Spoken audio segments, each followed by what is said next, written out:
Assalamualaikum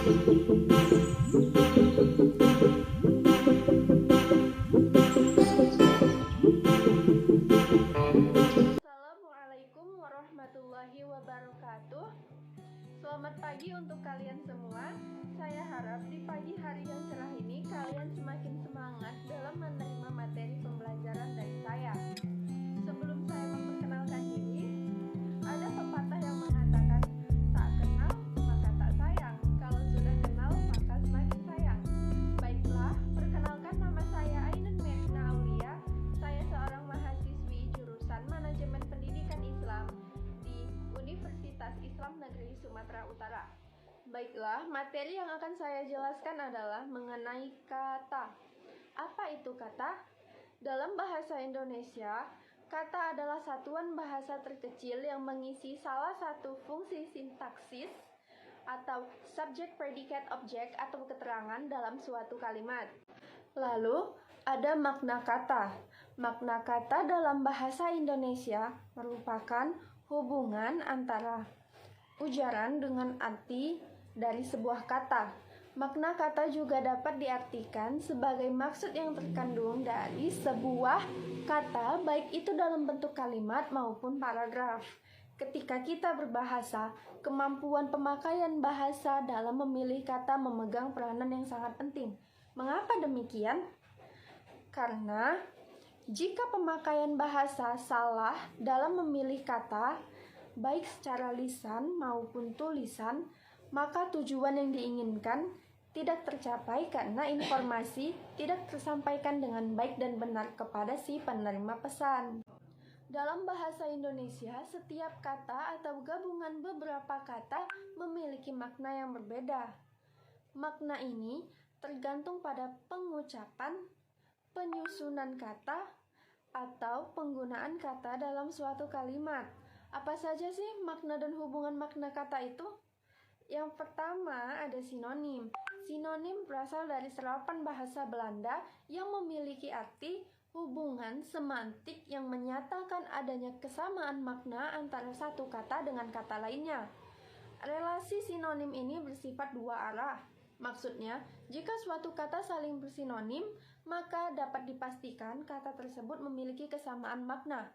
Contohnya, asumsi sama dengan opini. Lalu bapak sama dengan ayah. Bisa dilanjutkan juga dengan bisa sama dengan dapat, yang artinya dua kata yang berbeda namun memiliki makna yang sama. Selanjutnya atau yang kedua ada hipronim atau hiponim.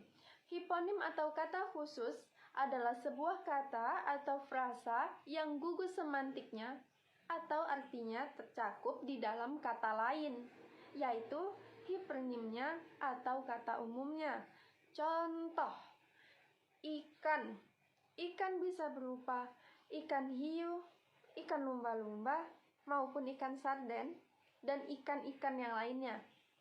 Lalu ada bunga, bisa berupa bunga dahlia, bunga mawar, bunga tulip, atau mungkin bunga tabungan. Lalu apalagi ya? Bisa kue, kue bolu, kue nastar, kue lapis, dan kue-kue yang lainnya. Lalu kita masuk ke yang selanjutnya, ada kata pertentangan seperti antonim, benar. Contohnya, tinggi, kata pertentangannya atau lawan katanya adalah pendek. Gelap, lawan katanya terang. Sempit, lawan katanya lebar, dan lain sebagainya. Baik, selanjutnya ada makna denotatif dan makna konotatif. Makna denotatif adalah makna yang sesuai dengan apa adanya, atau yang biasa kita sebut dengan fakta. Denotatif adalah suatu pengertian yang dikandung sebuah kata secara objektif. Sering juga makna denotatif disebut makna konseptual. Misalnya, kata makan. Apa sih itu makan? Makan itu bisa berupa memasukkan sesuatu ke dalam mulut, dikunyah, lalu ditelan. Dan yang selanjutnya ada makna konotatif. Makna konotatif adalah makna kias atau bukan makna yang sebenarnya, dan berkaitan dengan nilai rasa. Makna konotatif dipengaruhi oleh nilai dan norma yang dipegang oleh masyarakat tertentu, yang juga membuat adanya perbedaan fungsi sosial kata dengan makna yang hampir sama. Misalnya, buah pikiran artinya ide atau gagasan. Ringan tangan suka menolong, buah tangan oleh-oleh. Dan yang terakhir ada makna leksikal dan makna gramatikal. Makna leksikal adalah kata yang berdiri sendiri, tidak berada dalam konteks atau terlepas dari konteks. Contohnya, rumah, makan, berjalan, minum, dan lain sebagainya. Lalu, apa itu makna gramatikal? Makna gramatikal yaitu makna katanya berubah-ubah karena mengalami proses pengimbuhan, pengulangan, pemajemukan yang disesuaikan menurut tanda bahasa serta terikat dengan konteks, tempat, waktu, dan lingkungan. Selanjutnya ada urutan kata. Dalam linguistik, urutan kata adalah penempatan kata dalam deretan tertentu menurut norma suatu bahasa, baik dalam tingkat kalimat dan klausa maupun dalam tingkat frasa atau yang biasa kita kenal dengan subjek, predikat, objek atau SPOK. Misal dari katanya adalah es batu dan bukan batu es, karena es batu seperti air yang sudah dibekukan, sedangkan batu es terdengar seperti batu kristal. Lalu, bagian ketiga dari kata adalah bentuk kata. Bentuk kata dapat diartikan sebagai wujud audio atau wujud visual suatu kata yang digunakan dalam suatu bahasa. Dan yang keempat adalah penulisan huruf kapital. Huruf kapital digunakan sebagai huruf pertama setiap kata, termasuk unsur bentuk ulang utuh. Di dalam judul buku, karangan, artikel, dan makalah, serta nama media massa, kecuali kata tugas yang tidak terletak pada posisi awal. Digunakan sebagai unsur pertama pada awal kalimat, misalnya, dia sedang belajar. Dia, kata dia, D-nya menggunakan huruf kapital. Apa yang telah terjadi? A, pada kata apa menggunakan huruf kapital, dan lain sebagainya. Selanjutnya, huruf kapital digunakan sebagai huruf pertama pada petikan langsung, seperti adik bertanya, kapan kita akan pulang? Lalu, dipakai sebagai huruf pertama dalam ungkapan yang berhubungan dengan nama Tuhan dan kitab suci, termasuk kata ganti untuk Tuhan.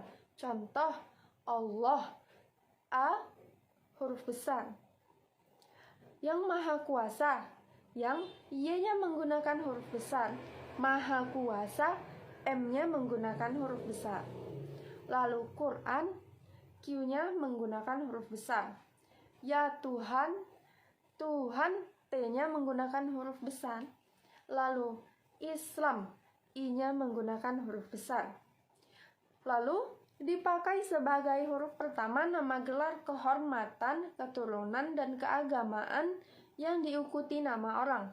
Misalnya, Sultan Hasanuddin, Haji Agus Salim, Imam Syafi'i, dan lain sebagainya. Bisa juga saat menggunakan nama orang seperti Dewi Sartika, Wage Rudolf Supratman, dan yang lain-lainnya. Huruf kapital tidak digunakan pada nama bangsa, suku, bahasa, dan aksara yang berupa bentuk dasar kata turunan. Misalnya, pengindonesiaan, kata asing seperti kebarat-baratan atau keinggris-inggrisan. Selanjutnya, yang kelima atau yang terakhir ada diksi atau pilihan kata. Agar dapat berbahasa dengan baik, benar, dan cermat, kita harus memperhatikan pemakaian kata dan kaidah yang terdapat di dalamnya. Hal ini berlaku bagi semua bahasa, termasuk di dalamnya bahasa Indonesia. Yang pertama ada aspek kata. Setiap kata terdiri atas dua aspek, yaitu bentuk dan makna. Bentuk merupakan sesuatu yang dapat diindrai atau didengar.